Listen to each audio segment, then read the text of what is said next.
बड़ी खबर आपके सामने न्यूज 24 पर। सीबीएसई के चेयरमैन और सचिव का तबादला हुआ है। ओएसएम जांच के लिए कमेटी का गठन किया गया। दिव्या मेरी सहयोगी इस वक्त हमारे साथ यहां पर जुड़ गए। दिव्या, डिटेल आपसे चाहेंगे केंद्र सरकार के इस बड़े एक्शन की।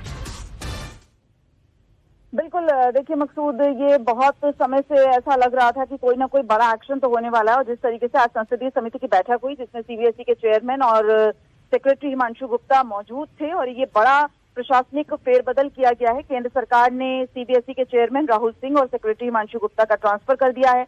आपको बता दूं कि ये जो कार्रवाई है वो बोर्ड के जो नए ऑन स्क्रीन मार्किंग है यानी ओएसएम सिस्टम और जो मूल्यांकन इवैल्यूएशन प्रक्रिया है उसमें भारी गड़बड़ियों को लेकर जो विवाद था उसको लेकर हुई है। लगातार हम देख रहे हैं जब से 12th का रिजल्ट आया है, जो रीएवल्यूएशन प्रक्रिया है उसको लेकर एक बड़ी गड़बड़ी देखी गई है। लगातार जो स्टूडेंट्स हैं वो भारी परेशानी का सामना करना पड़ रहा है उनको।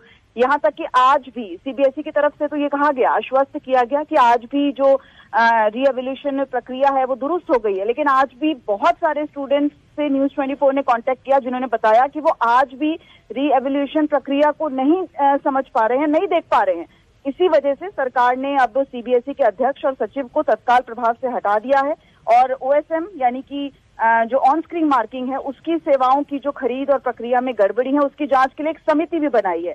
न्यूज 24 के पास से ये जानकारी आई है कि एक जांच समिति जो है उसका गठन किया गया है। और पहली बार आपको बताऊं कि इस बार पहली बार ऐसा हुआ था कि ये ऑन स्क्रीन मार्किंग सिस्टम को लेकर ये भारी विवाद सामने आया है। हजारों ऐसे छात्र थे जिन्होंने बहुत सारी ऐसी प्रॉब्लम्स फेस की हैं। पोर्टल में बहुत सारी तकनीकी खामियां आई। आंसर शीट यानी कि जो उनकी उत्तर पुस्तिकाएं थी वो अदला बदली होने के गंभीर आरोप लगाए गए। ये तमाम जो परेशानियां अभी हम देख रहे हैं कि एनटीए पर लगातार सवाल खड़े हो रहे थे नीट पेपर लीक को लेकर, उसके बाद ये 12th के ओएसएम को लेकर विपक्ष ने लगातार निशाना साधा। यहाँ तक कि नेता प्रतिपक्ष राहुल गांधी ने भी इस मैटर को लेकर छात्रों से मुलाकात की। उन्होंने खुद भी इसको एक्स पर पोस्ट किया, यानी कि विपक्ष के भी निशाने पर थी ये। और सरकार ने भी इस मामले की गंभीरता को समझते हुए और हजारों लाखों छात्रों की परेशानियों को समझते हुए, हालांकि अब सबसे बड़ी बात यह है कि क्या सिर्फ ट्रांसफर होना, क्या सिर्फ तबादला होना वो इस परेशानी का हल है या वाकई में अब पूरी तरीके से सिस्टम को रिवैम्प करने की जरूरत है। जिस तरीके से हमने देखा नीट पेपर लीक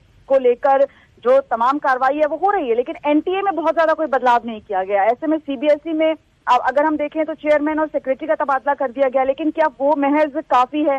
क्या आने वाले समय में छात्रों को वो परेशानी फेस नहीं करनी पड़ेगी जो अभी तक करनी पड़ी? आप सोचिए इस वक्त जो 12वीं कक्षा का छात्र है वो कितना ज्यादा परेशानियों से गुजर रहा है। हमने खुद ऐसे कई छात्रों से बात की जिनका कहना था कि 12th का रिजल्ट आना वो हमारे लिए एक बहुत बड़ा फियर होता है, एक फियर फैक्टर होता है। लेकिन अगर हम उसको इवैल्यूएट ना कर पाए, हम ये समझ ही ना पाए कि हम उसमें कितना अच्छा परफॉर्म कर पाए हैं, किस तरीके से हमने हमारी उसमें एकेडमिक परफॉर्मेंस रही है और उसके बाद वो 12th के बाद आने वाले समय में क्या कर रहे हैं उसको लेकर जो एंट्रेंस। बहुत शुक्रिया आपका दिव्या, तमाम डिटेल के लिए आप नजरें बनाए रखिए। अपडेट के लिए आपसे फिर बात होगी।